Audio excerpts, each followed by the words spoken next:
ನನ್ನ ಹೆಸರು ಸಂಗಮೇಶ್ ಬಾಯ್ದೊಡ್ಡಿ ಅಂತ ಈ ಬೀದರ್ ತಾಲೂಕಿನ ಅಲಿಯಂಬರ ಗ್ರಾಮದ ಈ ಏನು ಸೇತುವೆ ಮೇಲೆ ಇವು ನೀರುಗಳಿನ ಹರಿಲತ್ತವ ಇದೇನು ಸುಮಾರು ವರ್ಷಗಳಿಂದ ಬಹಳಷ್ಟು ಜನಗಳು ಸಂಕಷ್ಟ ಪಡ್ತಾ ಇದ್ದಾರೆ.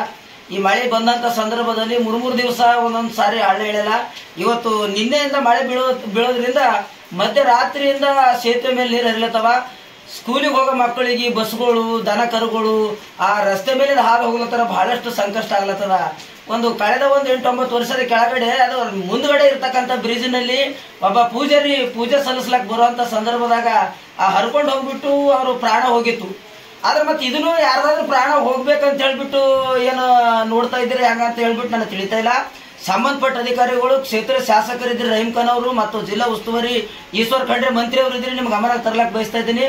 ಈ ಗ್ರಾಮಸ್ಥರು ಕೂಗಿ ಕೇಳಿ ಯಾವುದೇ ಒಂದು ರಾತ್ರಿ ತುರುಸ್ತು ಸಂದರ್ಭದಾಗ ಏನೇ ಹಾಟ್ ಇರಲಿ ಮತ್ತೊಂದಿರಲಿ ಅಂಥದ್ದು ಯಾವುದೋ ಒಂದು ಬಂದಿನಂತ ಸಂದರ್ಭದಾಗ ಆ ಆಸ್ಪತ್ರೆ ಕರ್ಕೊಂಡು ಹೋಗಿ ತುರ್ತು ಚಿಕಿತ್ಸೆ ನೀಡಬೇಕಾದ್ರೂ ಈ ರಸ್ತೆ ಸಮಸ್ಯೆ ಬಹಳಷ್ಟು ಆಗಿದೆ. ಬಹಳಷ್ಟು ಜನಗಳು ಸತ್ತಿರ್ತಕ್ಕಂಥ ಉದಾಹರಣೆಗಳವ. ಕಂದಾಯ ಇಲಾಖೆದವರು ಸಹ ಕೂಡ ಸರ್ವೆ ಮಾಡಿದ್ದಾರೆ. ಜಿಲ್ಲಾಧಿಕಾರಿಗಳ ಗಮನಕ್ಕೂ ಸಹ ಕೂಡ ಇದೆ.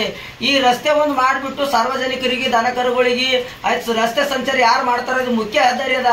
ಈ ಕಾಮಗಾರಿ ಈ ವರ್ಷದಲ್ಲಿ ಪೂರ್ಣಗೊಳಿಸಬೇಕು. ಇಲ್ಲೋದ್ರೆ ನಿಮ್ಮ ವಿರುದ್ಧ ಉಗ್ರವಾದ ಹೋರಾಟ ಮಾಡಬೇಕಾಗ್ತದೆ ಅಂತ ಹೇಳ್ಬಿಟ್ಟು ಈ ಒಂದು ವಿಡಿಯೋದ ಮುಖಾಂತರ ಸಂಬಂಧಪಟ್ಟ ಅಧಿಕಾರಿಗಳಿಗೆ ಮತ್ತು ಚುನಾಯಿತ ಪ್ರತಿನಿಧಿಗಳ ಗಮನಕ್ಕೆ ತರಲಕ್ಕೆ ಬಯಸ್ತಾ ಇದ್ದೀನಿ.